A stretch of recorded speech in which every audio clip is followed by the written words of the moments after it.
Our presenter is Nacoe Thomas, a STEM division program specialist in Gateway, Engineering, and Mathematics here at the State Department of CareerTech.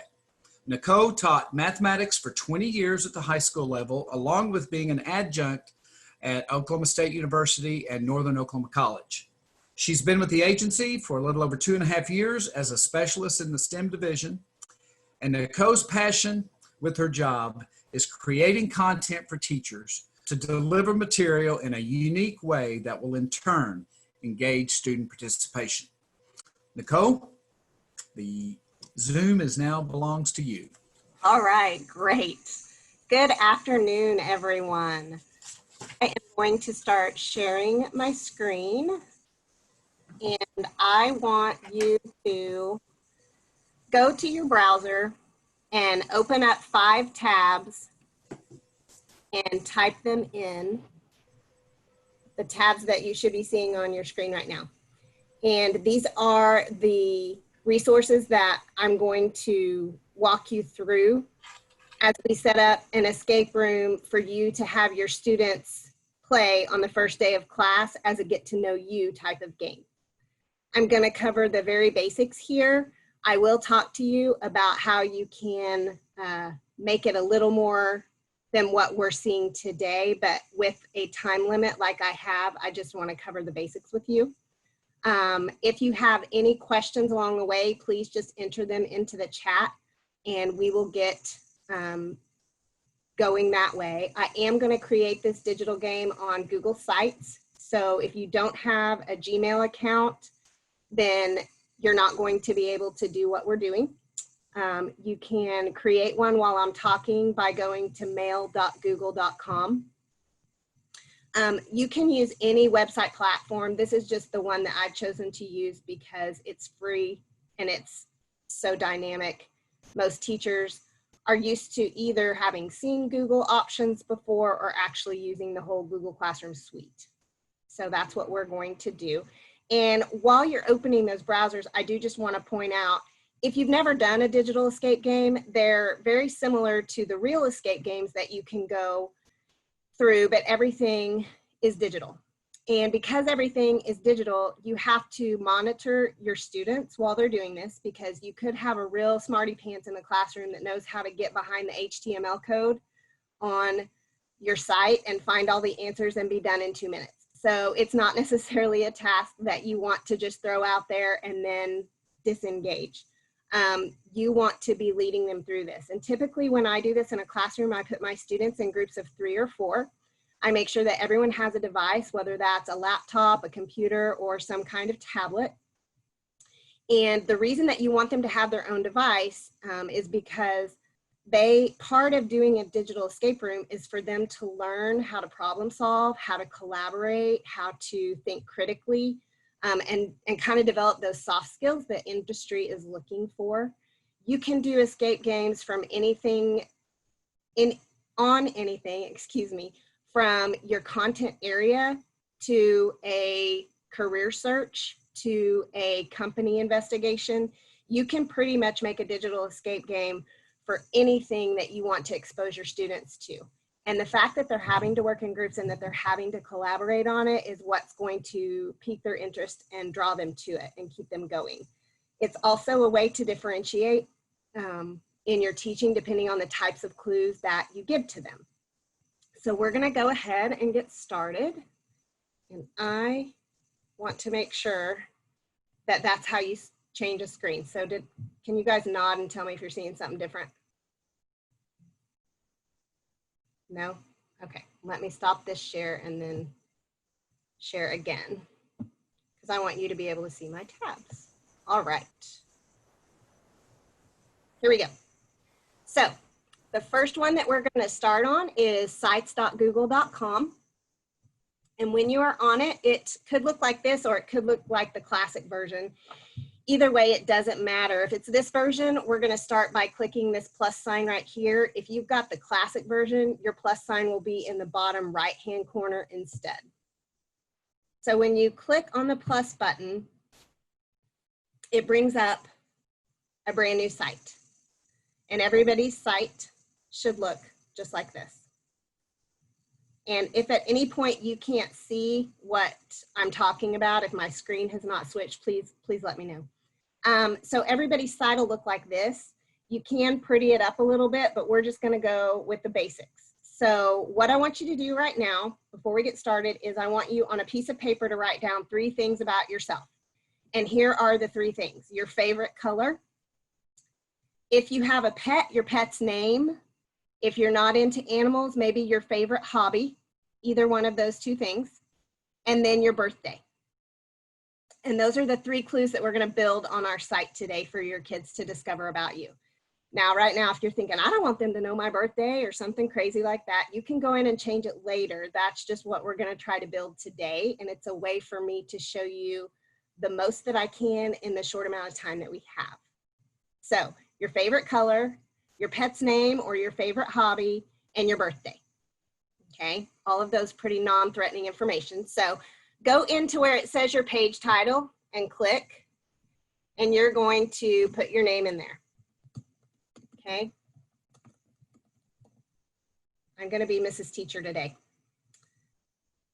All right, so once your name is in there, you will title these with whatever they have to do with. But today we're going to do this, and I'm going to tell you what to type in today just for the sake of time so that you're not having to think real hard.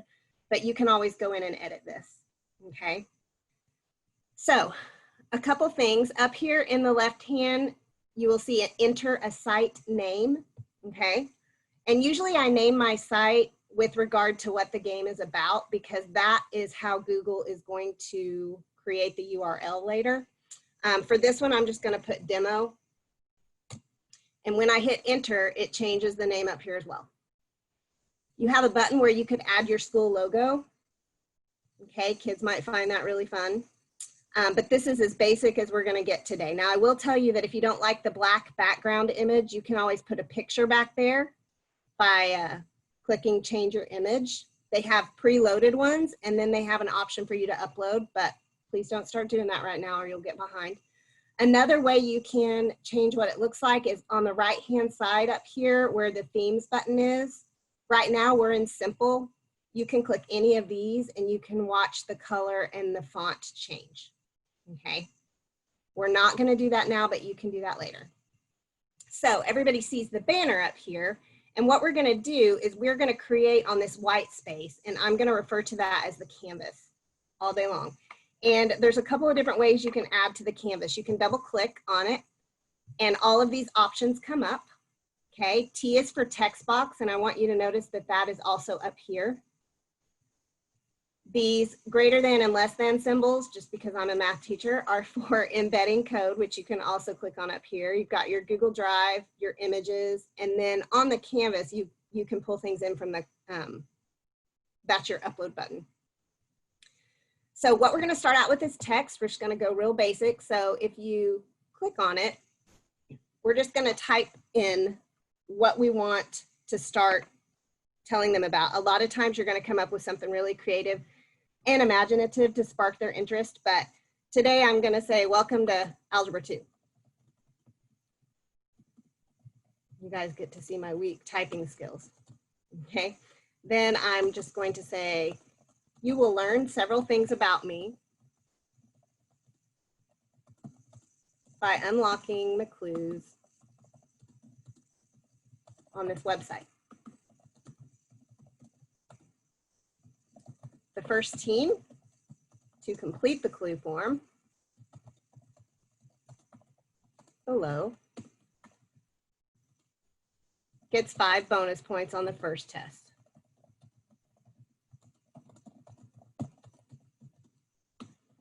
Good luck. Now, obviously, if I was making this a game, I would be way more creative, but this gets us to where we want to be. Okay, so I'm showing you how to put text in there. And the nice thing is whether you put a text or a picture or something you've created on your drive, you're always going to get this ribbon up here that lets you change things. And what we're going to use the most out of this ribbon is inserting links. And that looks like the paperclip link. Okay, text is fun because you can hide a link in a word or a phrase. Okay, so now that we've put some text in here, we're going to actually go and create our first clue. So I want you to go over to Jigsaw Planet, which should be the second tab that you had. I do want to tell you, if you use another Jigsaw site, that's totally fine. You can go to that one if you already have an account. This one is free. And so I'm going to give you a couple minutes to create an account. So you're going to go up here. I got to move my talking window down so I can see. On this, and it'll say sign in or create, and you're just going to create an account. It'll give you a username and a password. And once you've created that, then your screen is going to look like my screen. And so while you are creating that account, I'm going to take a second to tell you, before we can create a puzzle, we actually have to have a picture that we want to upload in there. So this first clue is going to be about your favorite color. Okay. And so we are going to just go to an empty tab at the end of our browser that'll open up Google, and we're gonna search for an image of our favorite color. So I'm going to go ahead and do that, hoping that most of you have your account created.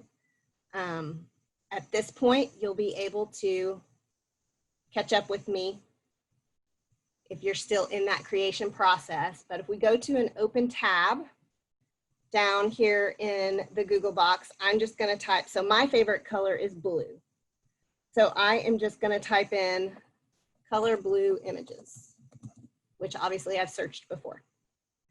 And it'll bring up a few. And so I'm going to go down here and I'm going to click on more images for blue. So if your favorite color had been orange or green, you can kind of make it what you want to be. Now it's great that we have all these shades of color at the beginning, but we want to find a picture, sorry, that the kids are going to put together trying to figure out what's going on. And I had scrolled through here earlier, which is why it came up so easily when I did it. And I found this picture of a bunch of blue colored pencils. And so that's the one that I'm going to use. So you have to scroll through and you have to find a picture that interests you. Okay.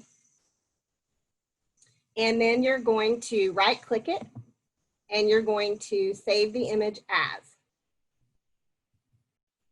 And you want to save it to your desktop so that we can easily grab it in a second.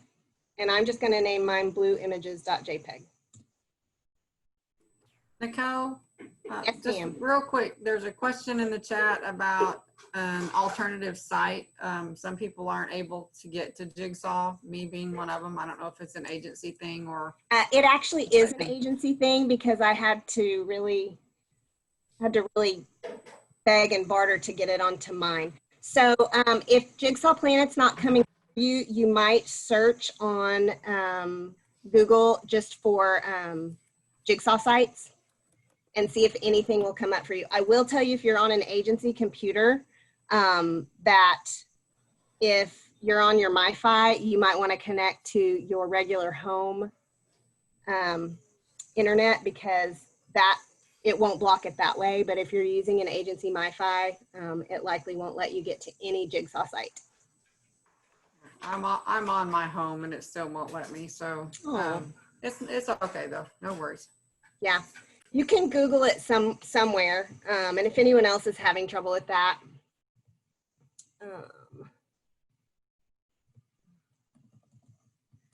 Jigsaw puzzle sites.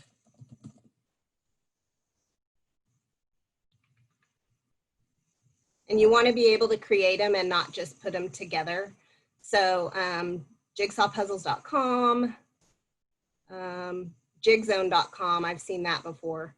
But like I said, I just use Jigsaw Planet because it was the first one I was introduced to, and that's what I'm used to. So for those of you that maybe can't access it right now and you might want to try to later, you can just kind of take notes. So after you find an image that you like and you save it to your desktop, you're going to go back to the site and you're going to hit create. And then it asks you to choose a file, which is why we saved it to our computers. So I'm going to go to my desktop and I am going to look for the image I just saved and double click it. Now, one thing you want to be careful of is, since I saved it as blue images, that's automatically what it names it. But your students will be able to see the name of the puzzle when it leads them to the site. So I always change the name. So I'm calling this one Clue 1. Okay, so always make sure that you change the name because your kiddos will see that. Now, the rest of the creation's pretty straightforward. You can choose how easy or hard you want it by the number of puzzle pieces that are allowed. The default is 35. How I choose what I'm gonna do when I make these is I think, how long's my class period and how hard do I want them to have to work with it? So a lot of times I'll make it 20 or 24. I always leave it at this plain sight, but I've actually done the squares before, and that's harder than you would think, especially if you click and you let them rotate. So when you click this box, it means that the kids are able to rotate the puzzle pieces to get them to fit, which just adds another layer of difficulty. So maybe if I was a middle school teacher, I wouldn't have them rotate, but if I was a high school teacher, I might. It just really depends on how much time that they have. So once you make those happen, you just hit the create button. Oh, it's telling me my file's too small. Okay, then let's go grab another one. Sometimes that'll happen when it saves on. I'm going to try it one more time because I've done that before and it tells me that it's fine. So we will name it.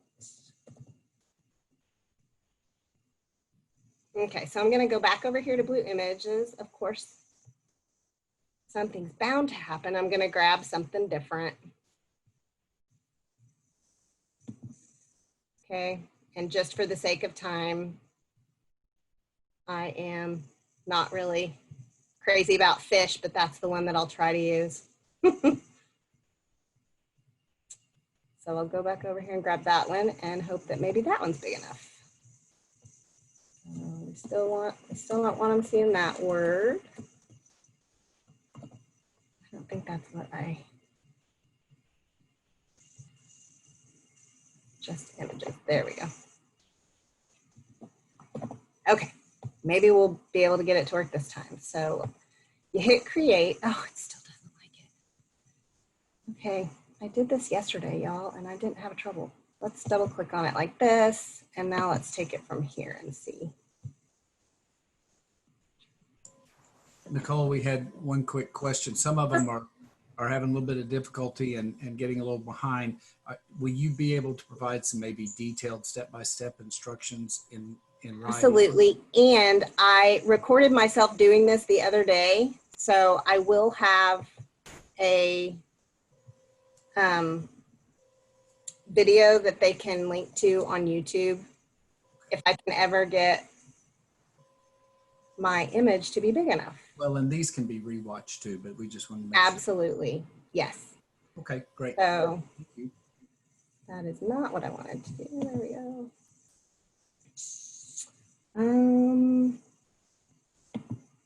That one's not real exciting, but we'll try that one.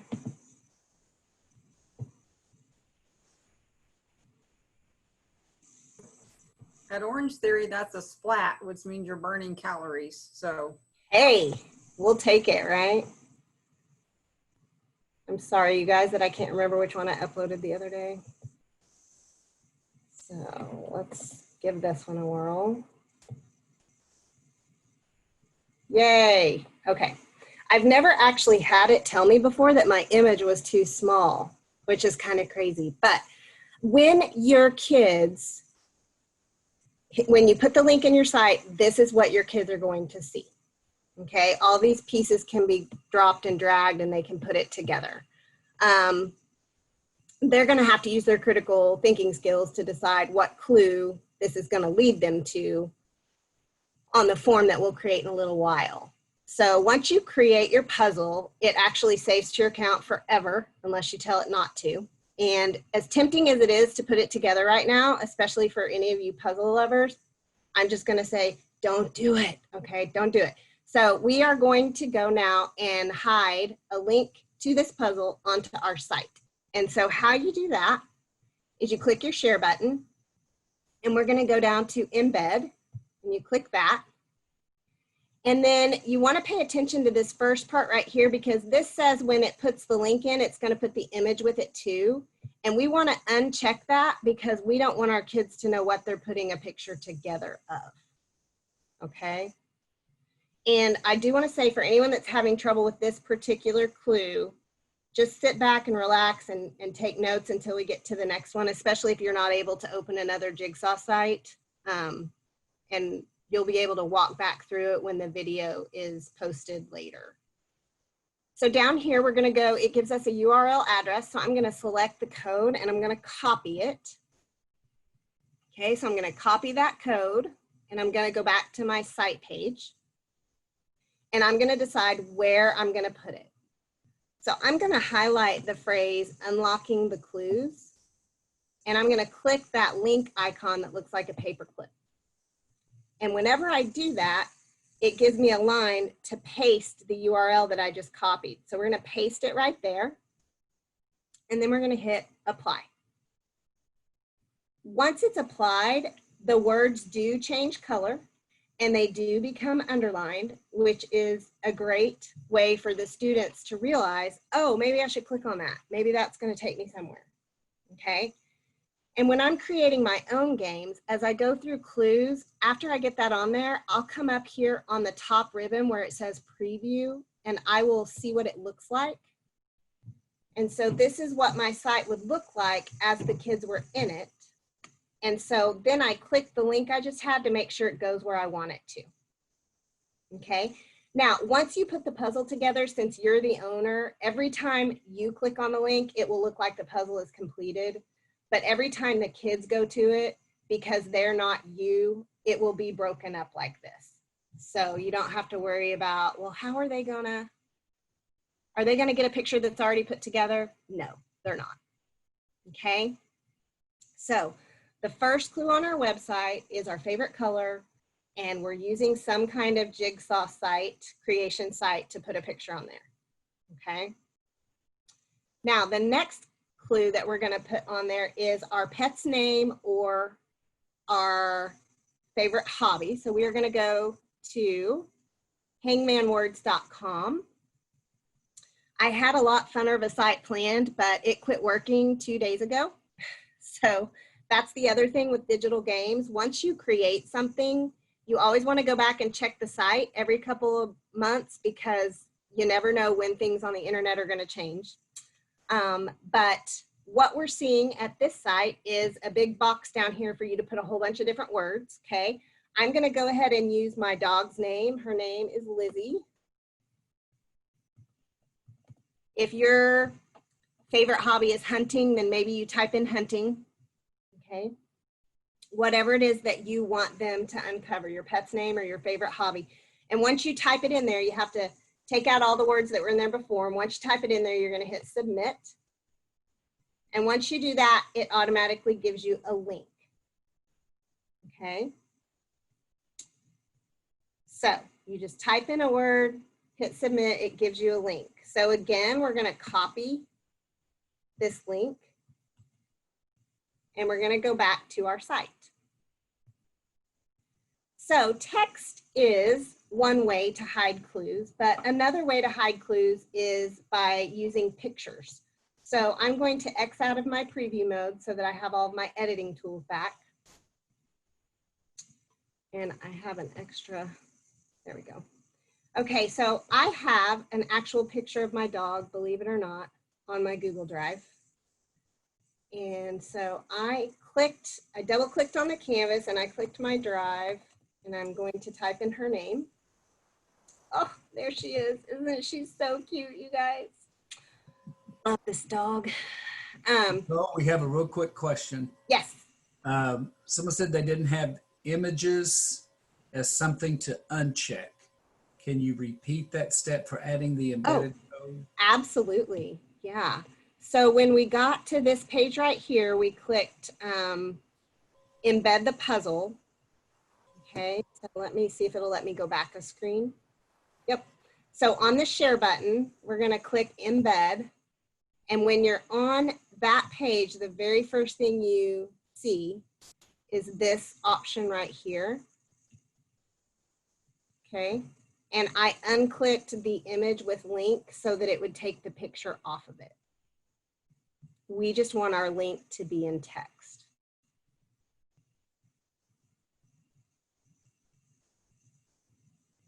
So that is how I did that. And as far as I know, the account I signed up for, it's just, I mean, it's free. I don't have any special privileges. So maybe if you've gotten to this page and this isn't there, then just scroll down to the URL address and copy and paste it. And when you put it in your site, see if the image shows up. It might not. I don't know if that's an option I've gotten because maybe I've created several puzzles over the years when I've been making these sites.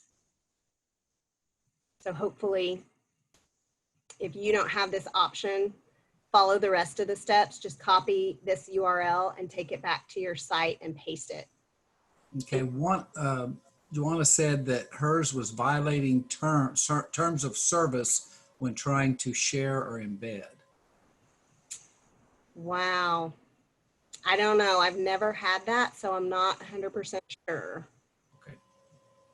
So I would say at this point, if we still are having trouble with the puzzle, to just go ahead and move on to the next clue, and we can kind of come back, and I'm happy to troubleshoot that over email as well with anyone that's having issues. Unlike math, when people ask me a question, I can pretty much answer it right away because I usually know what I'm talking about, but this is a newer adventure to me, so I'm not sure what that error is for. Okay, thank you. All right. It could be that maybe the picture's copyrighted. I don't know. So if you don't have a picture of your pet on your Google Drive, or if your favorite hobby was hunting or fishing, if your favorite hobby was hunting, then maybe you want to go to your Google Images again, and you want to type, I have 4 boys plus a husband, so they like to kill Bambi a lot. So you might, you know, if my husband was making this, he'd probably pick the coolest picture, probably that guy right there. And he would right click and copy that and save it, or right click and save it to his screen. And that's the picture that he would come over and insert on his canvas. So if it's not on your Google Drive, when you double click, that's when you're going to go up here to images. And that will let you grab something off of your computer. Oh, whoops, I told a lie. Selecting images will let you grab stuff off of the internet and Google Drive. The cloud looking thing will let you upload something from your computer. Okay, so that's how you can get a picture on there. And just like the text box, as you guys are trying to find a picture you like and get it in there, any picture, anything you add, when you click on it, that ribbon will come across the top, okay? I can make this picture bigger, I can crop it, and there's my insert link. So once you get a picture on there that you like, you're gonna click the insert link and you're gonna copy the Hangman URL that or you're gonna paste the one that we copied earlier. And then you're gonna hit apply. It shows up down here to let you know that that link is actually hiding in this picture. When your students are looking at the site, they will not see this link. They will only see the picture. So they won't know that there's something there unless they randomly click on it or they learn to look for URLs that pop up in the bottom left corner. So if you're still working with that, keep going. I'm going to hit preview so you can see what it looks like. So you know I'm telling the truth. So I see that picture of the dog, but there is not a link popping out and showing. Now, if you watch what happens when my cursor goes over the picture, a link appears at the bottom, and that's how a kid might know, oh, hey, there's a link hiding in this picture. And then they'll click it, and it will take them to this game that we just created.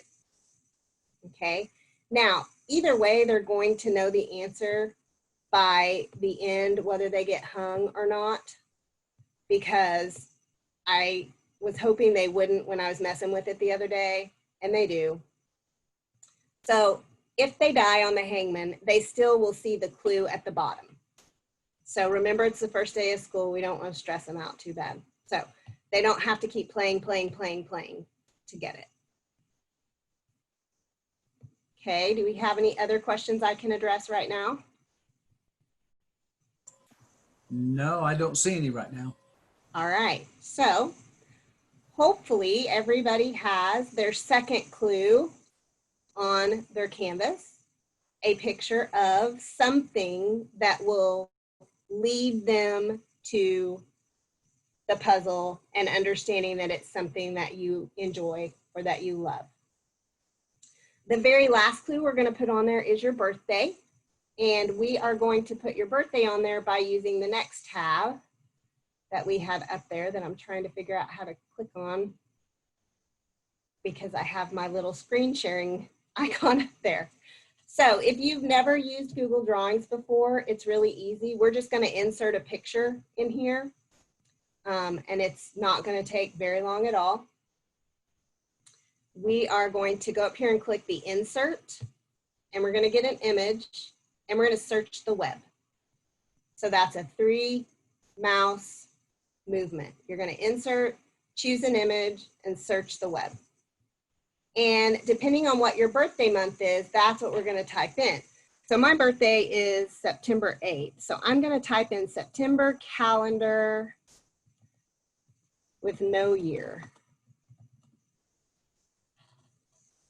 And then I'm just going to scroll down. And the reason I was doing that is because I was hoping to just find, okay, so I've got an image like this. So I'm going to double click on that image.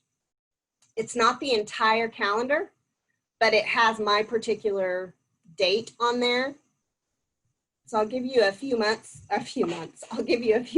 to scroll down and pick a calendar that you like with your birth month. It's fine if it has a year on it. I just was trying to find one that did not have a year on it. Get an image that you enjoy. Remember, the sake of today is not for it to be cutesy tootsy. It's just to show you how to create, insert, add links, the very basics today. You can always make it cuter, but cute's not my goal right this second. So once you have a month calendar on there, then you're going to put a shape around your actual birthday to give them a clue because they don't know. So I guess you could not do that and just make them guess randomly in class, and that could be kind of fun too. But we're going to put a circle around the 8th, or at least I am. So you click this shape icon, you choose shapes, and then I'm going to choose a circle. Really, you could choose whatever shape you want. And then I'm just going to click on the canvas, and it's going to put it on there. And I could leave it like this right over the 8th because it's pretty easy to tell what day that is. But I really want it to be transparent. So I'm going to go up to this paint bucket icon and click it. And I'm going to ask it to be transparent. So now that's what my picture looks like. I'm going to go up here to the untitled drawing and just call it birthday so that it has a title when it gets saved into my drive. So insert images from the web, search for your birth month, find a picture that you like and double click on it and it will go onto the canvas, and then add a shape to cover your actual day by clicking on the shape icon and then choosing shapes and whatever shape that you would like.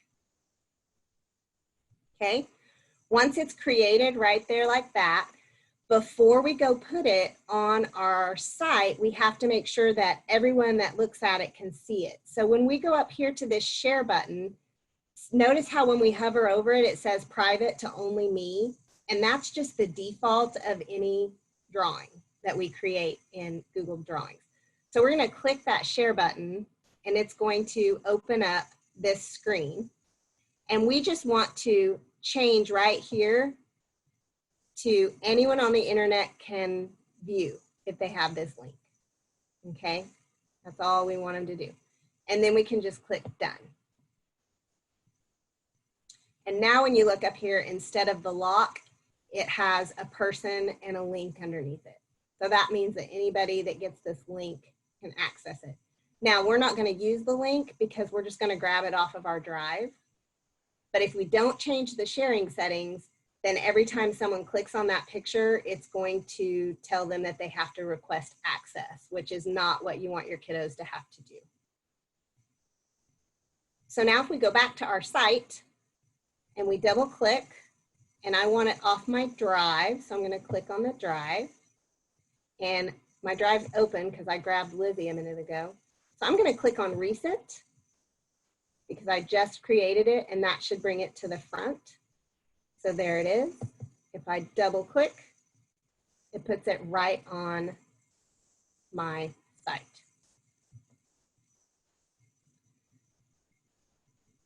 So all 3 of my clues are now on the site.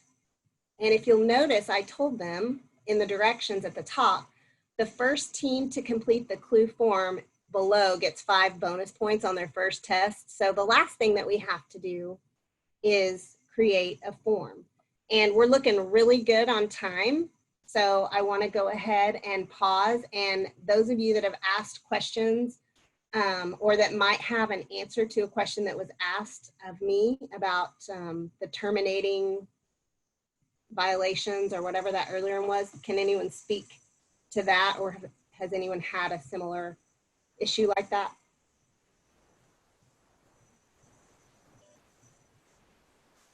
Is there anyone that would have any response or comments, or you can either put it in chat or. Yes, feel free to put it in the chat, and then we can call you out for your expertise. Okay, someone said they got behind a little bit and they're not sure what to do with their calendar. Okay, so let's go to the calendar again. And what you're going to do with your calendar is you are just searching for your birth month. I have to be able to get back there, but it's a little tricky. Okay, so we're going to insert image and then search the web. And so you're going to search for whatever month your calendar is. Once you find a picture that you like, you're just going to double click on it, and it'll put it right here in your drawing. And you just want to make sure that whatever picture you choose is actually showing your date. So if I had chosen this picture, but my birthday was on September 6th, I don't think that would be very smart. So make sure that you choose a month where you can actually see your date. And then you want to put some kind of a image over your actual day that you were born so that the kiddos can get a grasp of what the clue is going to be from this picture. So this is actually on the form that we're getting ready to create in a minute. It's going to be a 4-digit clue. So if my birthday is on September 8th, then they're going to have to enter 0908 to get that. And so there's a little bit of critical thinking that might come into play there. Whereas if someone's birthday is November 17th, then, 11/17. And that's a little more straightforward. So once you get your calendar in there, you're going to click on this shape button. And then you're going to click whatever shape you want. I chose a circle. Put another one on here. And once you drag it wherever you want it, so that you can actually see the number, if you want to do that, you could just leave it here and change the color of the fill. So maybe your favorite color is red and you decide to leave it like that. But I made it transparent so that the date could be seen through it. Okay. Now I just deleted it off because if I change it here, it'll change it on my site. It's another nice thing about doing things in Google. If you change any of the things on your website and they are automatically saved into your Google Drive, then your Google Drive automatically resaves it and your site will automatically change. You don't have to keep up with little bitty things like that. So once you have your deal on here, you want to go up here and you want to click share. And you want to click down here. It'll say only you have access. So you're going to want to click where it says anyone on the internet can view. And once you do that, this little icon will change to a person and a paperclip. So this will kind of let them know. They'll put 2 and 2 together that it's your birthday. Maybe not until later, but they will. So then when you go back to your site to get it on there, you just double click on your canvas, or you can go up here. You can click on the drive button right here and it does the exact same thing. It'll open up your drive, and since you just created it, you can click on recent and it should be the first thing that pops up.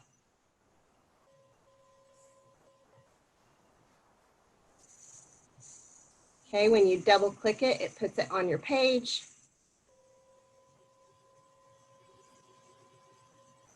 And that's all. There's not a link hidden in it or anything like that. The kids can scroll over it. Nothing's going to come up at the bottom. They just have to figure out that that's one of the clues. Okay. All right. So the very last step is we have to create the form that they're actually to type their clues into. So if we go to the next tab, which was the last one I told you to open, forms.google.com, and we're just going to, again, click on the plus sign because that's going to let us make a new one. And I always title this the same thing that I titled my site because then it's easy for me to realize on my drive when I'm going back through that those two things go together. So when you title a Google form, then if you come click up on this part, it changes automatically to that name.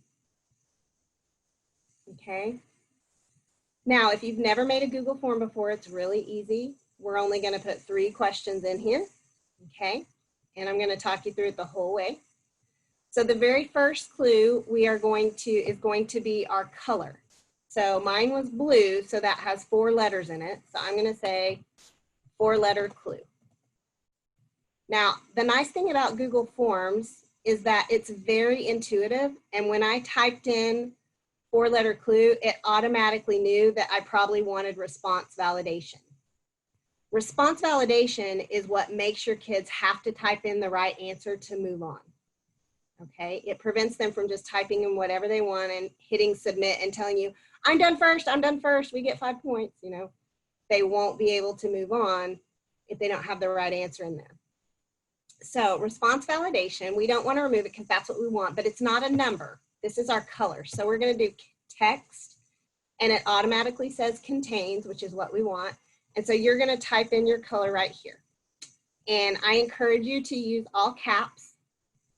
And the reason I encourage that is because if they have to type it in exactly the way you type it on this line to get it correct. And depending on what grade level you have, they might try all lowercase, they might think it's a name, and they might capitalize the first letter and not the rest. Now you can provide a custom error text for if they don't get it right, okay? Mine usually says try again if they're high school students. If they're middle school students, then I might give another clue, like I might say color, or I might say one of my favorite things or something like that. Now, the other thing we want to make sure is how are they going to know that they need to type it in all capitals? So we're going to go over here to these 3 dots and we're going to add a description. So in the description, we're going to tell them all caps. Another reason to do that is just to continue to drill into them to read directions. Redirections. When I have kids, invariably I will have kids that totally their eyes skip over that part and they'll have the right answer and they'll know it's right and they'll be upset and they'll raise their hand and I'll walk over and I'll be like, oh, well, you didn't really follow directions, did you? And then they go back and read more carefully and they're like, oh. So that's kind of the process of that. And then the last thing you want to do is make this a required question. If you don't make it required, then they won't have to get it right to move on. And that's definitely not what we want. So our first clue on the form is going to be our favorite color. And this is what it's going to look like. Any questions so far? Okay. The next clue we put in, so up here, we are going to click the plus button. And we're going to add the second question. And this question is going to be either the name of our pet or whatever hobby that we typed in when we were doing the hangman. So Lizzie is 6 letters, so I'm going to say 6-letter clue. Okay. What if, Mrs. Thomas, I have the same number of letters in my color and my hobby? Then instead of saying 6-letter clue, I might say, depending on what kind of teacher I was. If I was a science teacher, then I might use some sciencey words, but I would just put another type of clue, animal clue. vertebrate clue, something like that instead of the actual 6-letter. That's also a little more ambiguous, especially for the older kids because they don't know how many letters they're looking for. Remember, my whole goal today was to keep it simple. Okay. So we're going to go down here to validation again, and we want a text that contains, and then we're going to type in our answer and whatever hint we might want to give them. Again, it's in all capitals, so I'm going to add that to my description. And I'm going to require the question. So my second clue looks exactly like that. I'm going to wait a couple seconds in case anyone's behind so we can catch up. Validation is what we have to use on every answer when we make this form so that the kids have to type the clues in correctly. Okay, so Google Forms was very intuitive about this validation, but for our birthday, it's not going to be as intuitive. At least that's been my experience, but watch me be wrong. So we're going to add the last question, and we want it to be a 4-digit code. Like I said earlier, oh look, it did come up. If our birthday is January 2nd, then the kids are going to have to figure out a little bit of critical thinking there that the code is 0102, okay? So it's not a text, it's a number. In this drop down right here, it says is the number, but I always choose equal to. And then type in the 4 digits of your birthday.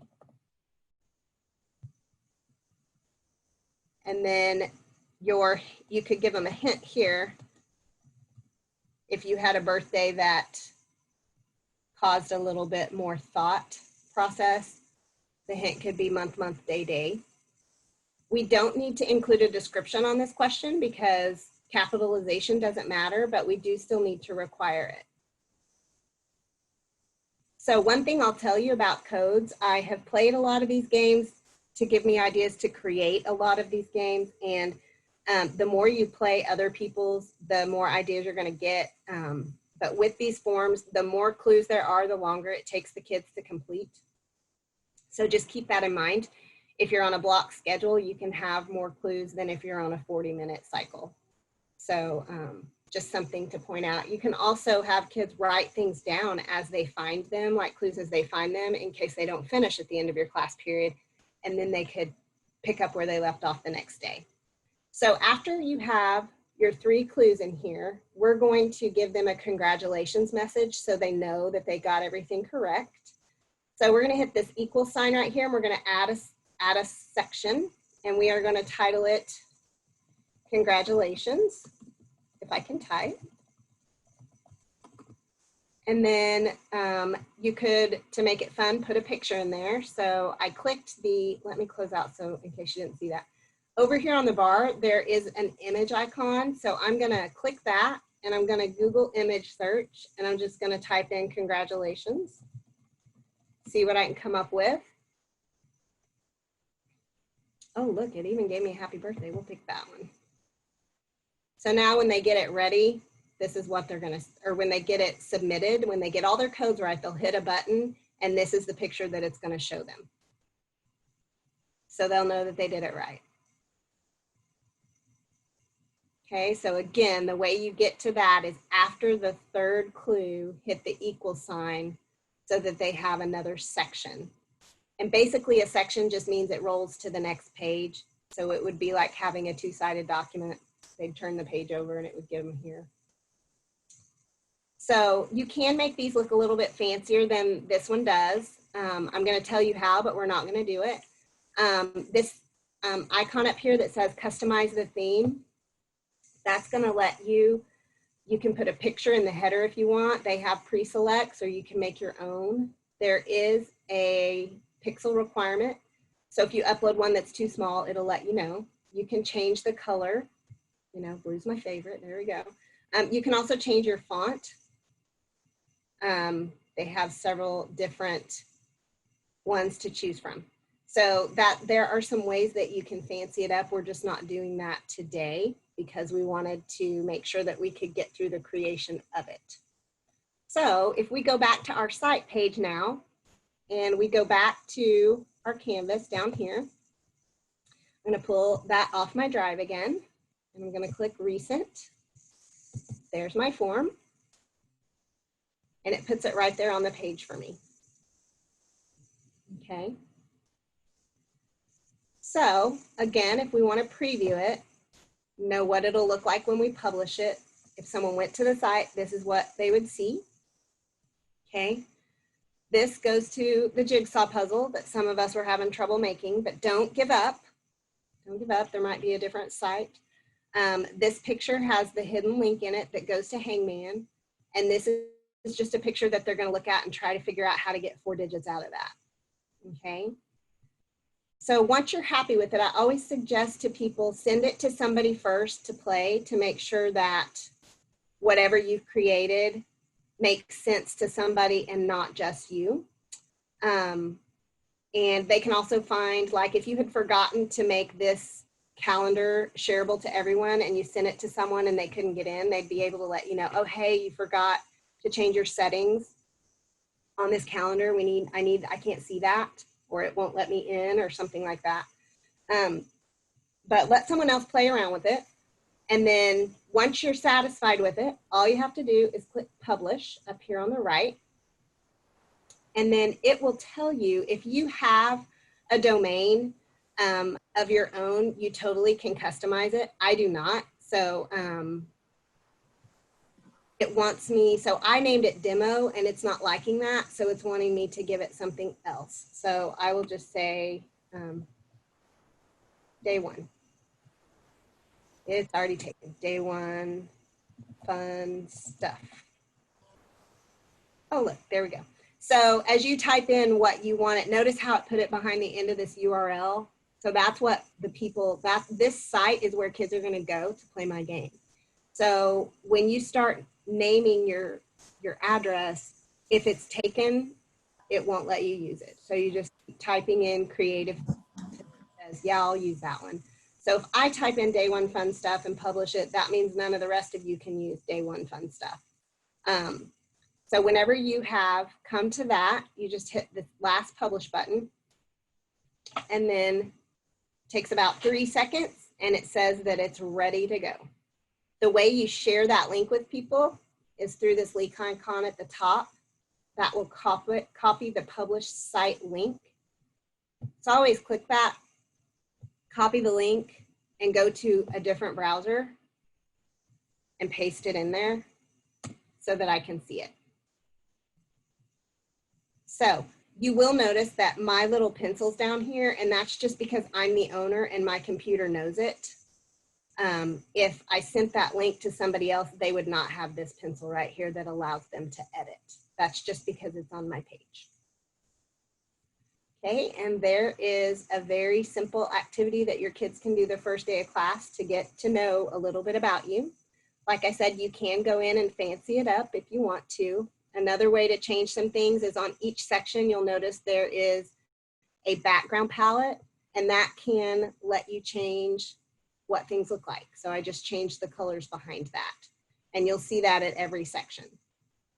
So I hope that I've given you guys some ideas of fun things to do for your kids. And like I said, I use this a lot for content review or test review. And sometimes I will leave things like this for a substitute on a substitute day. So the last thing I wanted to show you guys is if you go into Google and you type Edu Digital Sandbox, okay, Edu Digital Sandbox, and you hit enter, the first thing that comes out is Breakout Edu Digitals. And there are already over 240 games created that people have shared, and you can search by subject and by grade level. And the nice thing is it gives you the author's email address. So if you go to play a game, if you click on this site for World War II and you're trying to figure out a clue and you just can't get it, then you can always email the creator and you can say, I'm playing your game, I want to use this in my classroom, but I can't for the life of me figure out what clue number 2 is. And they'll tell you and give you a hint. Most of the people that put things on here are really friendly. because I've sent several questions to different people asking them about some details of how they did something. So that is a site that you can use, like I said, across all subjects. In the STEM field in particular, there's one on technology, the design process that's really good that I usually share with a lot of my teachers. So that's pretty much the end of my presentation. Like I said earlier, I am happy to troubleshoot things with you that aren't working that we may have talked about today. So one way to find my contact information is if you go to okcareertech.org, if I can spell. Our website for CareerTech, and you click educators because that's what you are. And you scroll down to STEM because that's where I'm housed. On the left-hand side, you can click on Contact Us, and that gives our entire office contacts. And I'm this little chick right here. That was my first day of work picture, so I don't really look like that anymore, but you get the idea.